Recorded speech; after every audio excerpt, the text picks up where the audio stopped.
On behalf of the CCR TV, welcome to all our viewers. This program is being brought to you by the Daughters of St. Paul, the Pauline Cooperators of the Pauline family, along with the Diocesan Center for Biblical Apostolate. And this is in connection with the Pauline Biblical Year that was launched in the Archdiocese by Bishop Philip Neri on 26th of November. We are observing this as part of the celebration of the Biblical Year. And I think for all Christians, the Bible is the most important revered book because we need to follow what exactly the Bible tells us.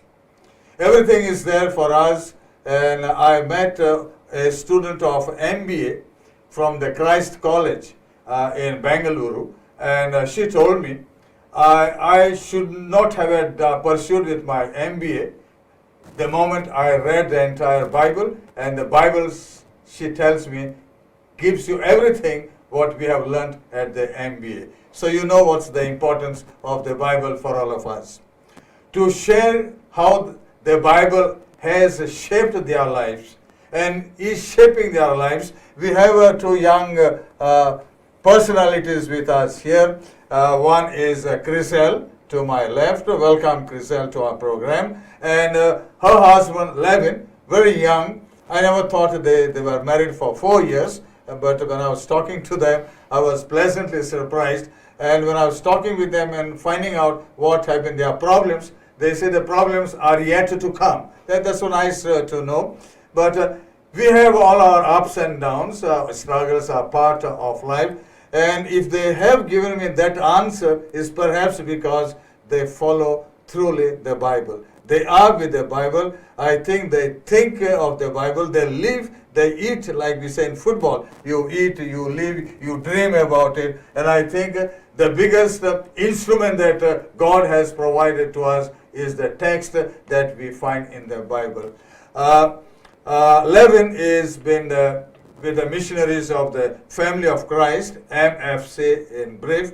And Chriselle, though she is a qualified pharmacist, she gave it up, and I think she likes more music, and she has become a music teacher, violin and singing. Let's see if she could sing for us. She has not brought the violin, so we will make up for all that in whatever they have to share with us. Shall we start with you, Chriselle, or do you give preference to Levin?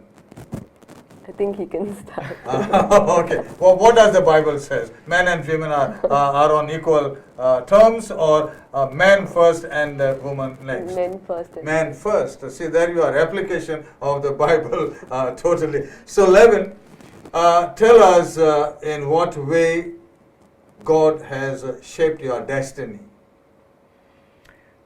First of all, hello everyone, and it is so good to be here in this place and to share with you. To answer that question, I think it's a question which has a big answer. It is a loaded question, but you can make it simpler. Yeah, but I feel God is everything, and He has done so much in my life and in our life as a couple. In simply put, I think the beginning stage of God shaping our destiny is when He gave us the love and the thirst to read the Word of God. Do you still believe that it takes 3 to get married? I always think that. So which is the third person who has helped you? I think Jesus. Jesus. So did Jesus bring both of you together? Yes, he did. It is. Where did you all meet, by the way? It's not a secret. So, me as a person, like I'm a musician, so I used to love praise and worship. And he also used to play in the band, like the gospel band. And so one day we met and we only spoke about Christ. The first thing we spoke about was about Jesus. And from that day onwards, Jesus gradually brought us close to each other, and we wanted to get married to each other. What exactly is that Christ brought you together? What exactly is that part, if you remember and if you can share with us? For us, it would be that because we had a common foundation and a common passion, that is to worship, because we are both musicians in some way, that love for worshipping God together drew us close to each other also, more and more. And what was the role that your parents played for you all to get closer to Christ?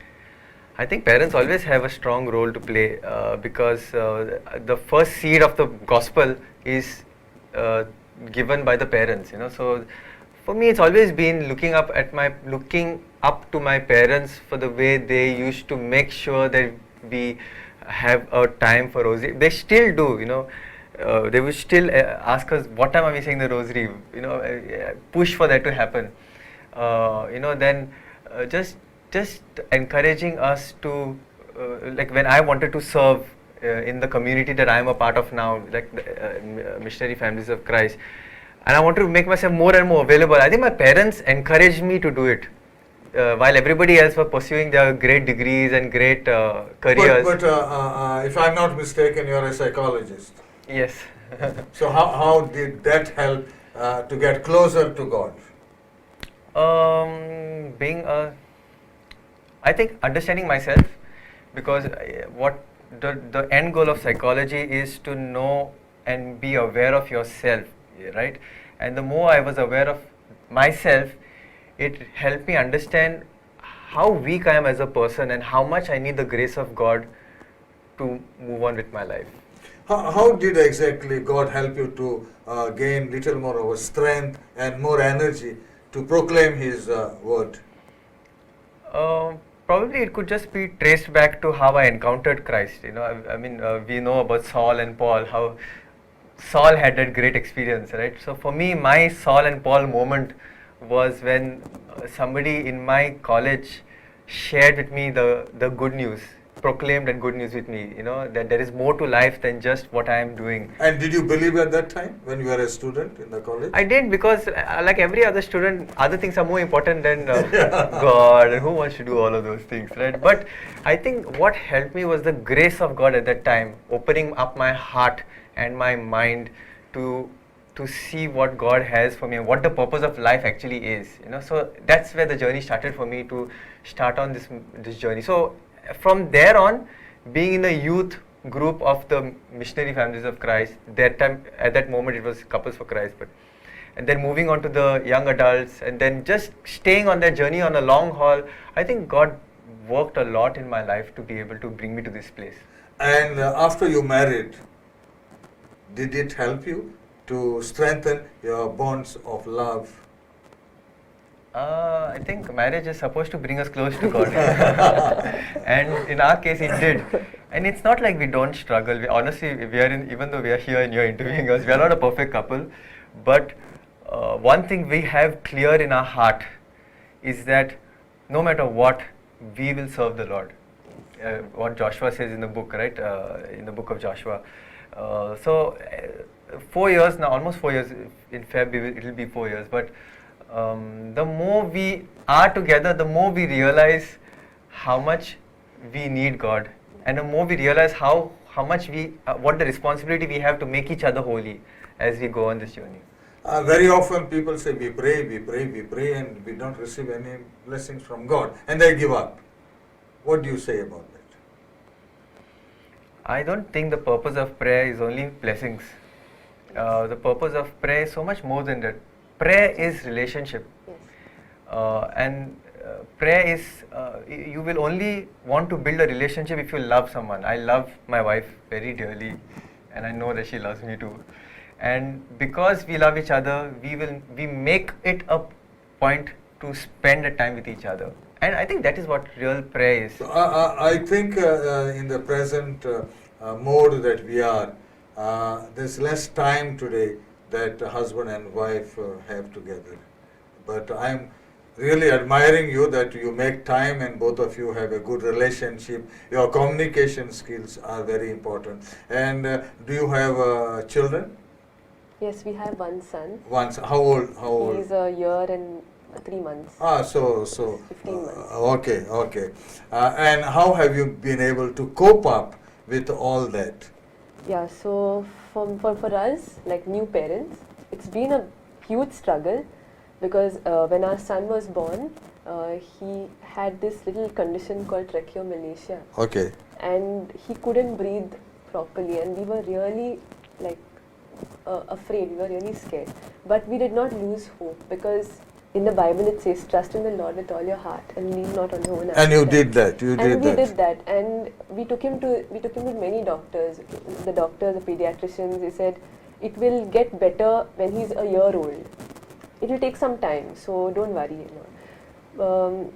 Within like 3 months, no, not even 3 months, I think 1 month, we had this thing called a household in our community Yes. in Yes. MFC, Yes. where we get together and we really pray for each other.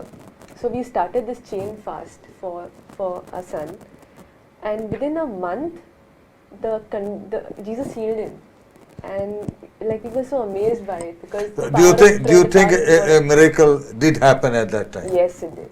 And it happened because your relationship with God, the relationship of your community with God, it means to say that you have faith and trust in God. Yes. Because normally we are shaky about the faith and trust, and you think that the faith and trust has helped you through the intercession of God. Yes. What did you feel at that moment? I felt really joyful, because we didn't have to see him suffering anymore. And I like, Lord, you really did it for us, and I really thank you and praise you for it. Like, Jesus calls us to build our house on the rock.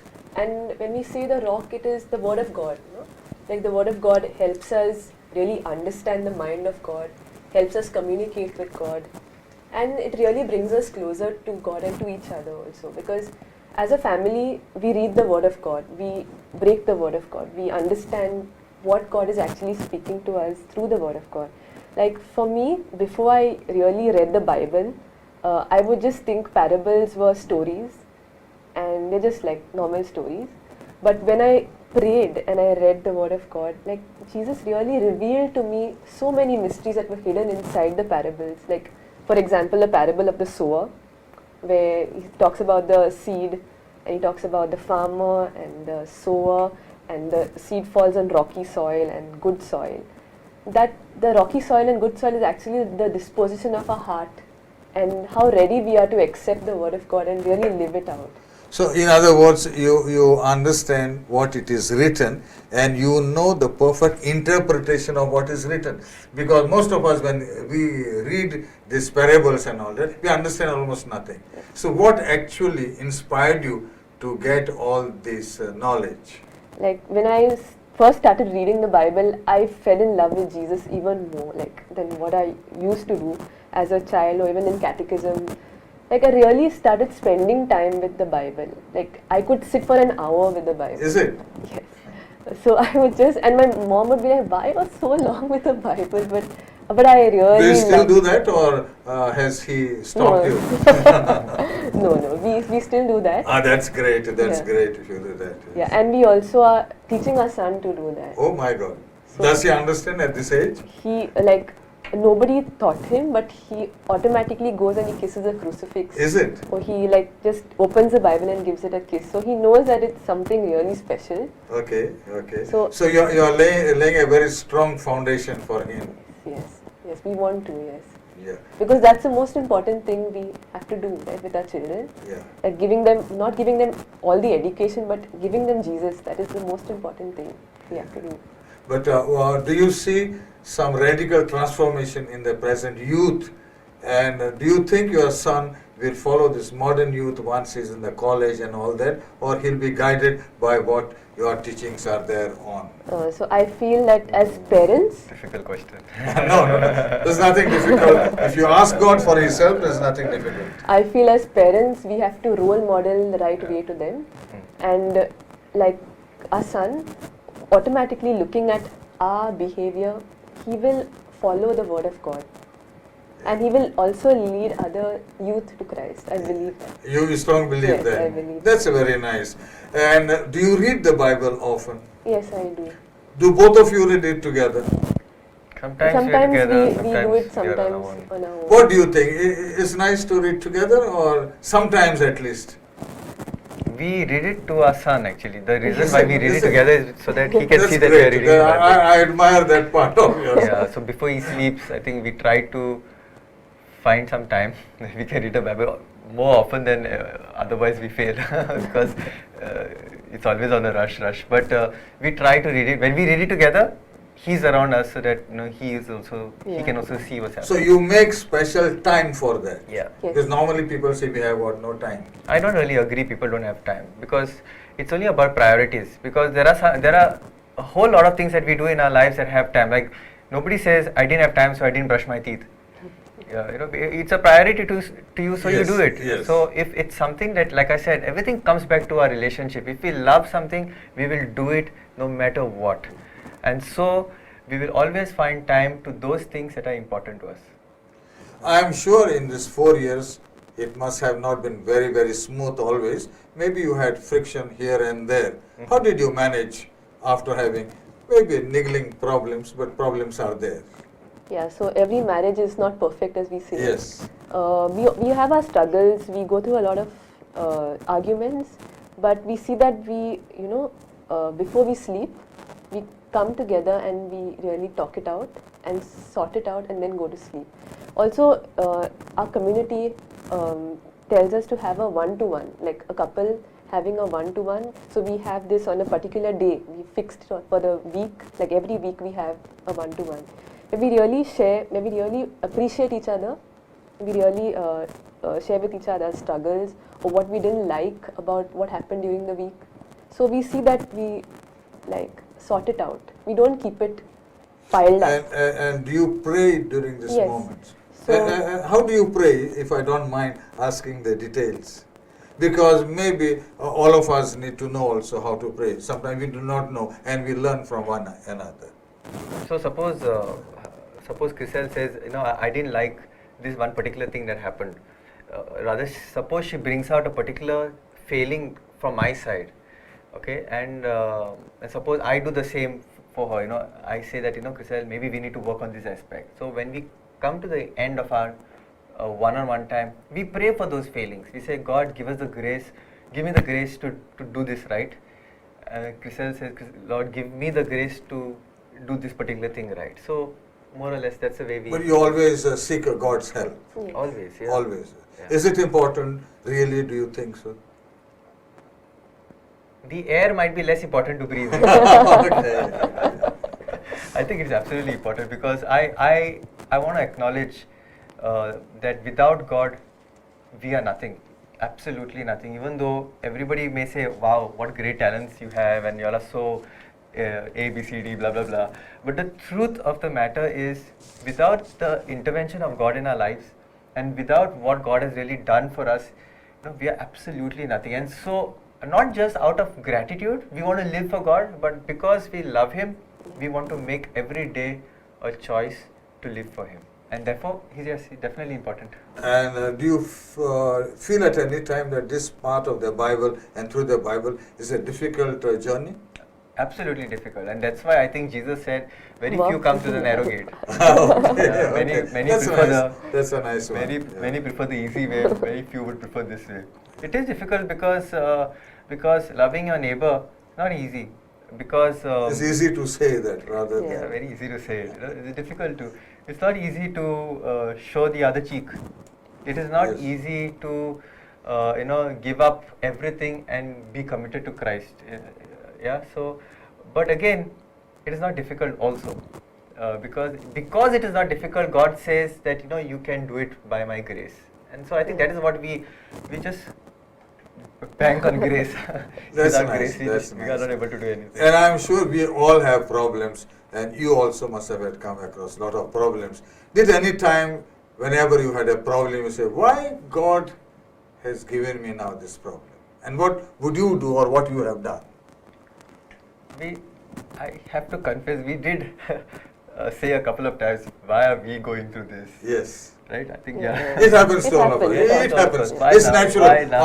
I would say it's very natural. Why now? Why are we going But through this? what's important, how to overcome at that moment and then after that. Yes, and that is the beauty of, I believe this, every couple has to be connected to some place where they can get their support. And for us, the way we were able to overcome our problem was through our community, that is MFC community, where they stepped in and helped us say, what, don't give up. We will pray for you. We will fast for you. we will stay with you, and those are the times, through our darkest time, through our most difficult time, our brothers and sisters, are the ones who stood by us. So that's one sure way of really overcoming any problem. I must confess that you also must have had problems. Yes, yes. What did you do at that time? When I had a problem, I first of all I just surrendered that problem to Jesus. To Jesus. Yes, because the moment we don't surrender something, we are actually in control of that particular So problem. you feel that ultimately who controls everything Is God. is God. Yeah. And how do you reach to Him? Through prayer, Okay. like just talking to Him Yeah. during the day, Yes. like a friend. Yes. Also through the Bible. When I read Yes. the Bible, I communicate with Do Him. you feel that there is a need for all of us to read the Bible, if possible, every day? Yes, absolutely. It's like Jesus says, man does not live on bread alone, but on every word that is written in. You strongly believe Yes, in that. I do believe. Do you also believe Of in course, that? yeah. So, what would be your message to the couples in general and to younger couples? Because nowadays, very often, sometimes they got married. Yesterday, somebody told me, yes, they married, but after a few years, they separated. What would be your message? You have been 4 years now close together. What is that secret or whatever which is there that binds you all together despite the difficulties, problem, and now with this COVID-19 pandemic? I think a wise man once said to us that the secret of marriage is sacrifice. It's not love. It could be love, but the actual meaning of love is sacrifice, And so, if we really learn what sacrifice is, it means putting to death what I want and living for the other, that is living for her. And the same thing for her, putting to death what she wants and living for me. And if we both have the same attitude to sacrifice for each other, it is not possible that your marriage will not be joyful.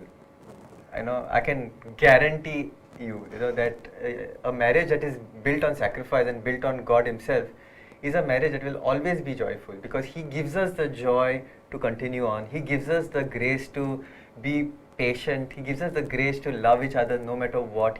And the biggest thing, He gives us the grace to stay committed to each other. Yeah. So I think that's the greatest sacrifice. That's the greatest secret, which is no longer a secret. Do you want to add something Yeah, to? so I always feel that love is not a feeling, but it is more of a decision that you make. So even if you don't feel like you love your spouse at that moment, you have to know that it's a decision. You have made a vow in church that you will be true to him in good times and in bad times. So it is a decision that we make to love our spouse. And when we do that with the help of God, all your problems are.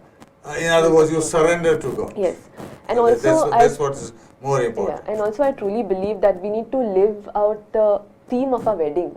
So whenever we have any arguments, I just go back to my wedding theme, which for us it was Colossians 3:14, which says, above all things, put on love, which binds everything together in perfect harmony. So I really go back to that, and live and recall my wedding day, like what were we on our wedding. So for you, every day is that wedding day. Yes, yes. That is where Christ joined you and made what you are today and blessed you with a son. Yes. What is his name? Caleb. Caleb. Yes. Okay, that's a combination of. No. It's Okay. just We chose Caleb because we felt that he like how Caleb was faithful to God Okay. in the book of numbers. yeah. Okay. So it's a biblical connection. Yes. Everything, that's great, that's we would great. like our lives to be a biblical connection. That's great. Chriselle and Levin, you have enlightened us and all our viewers on so many aspects.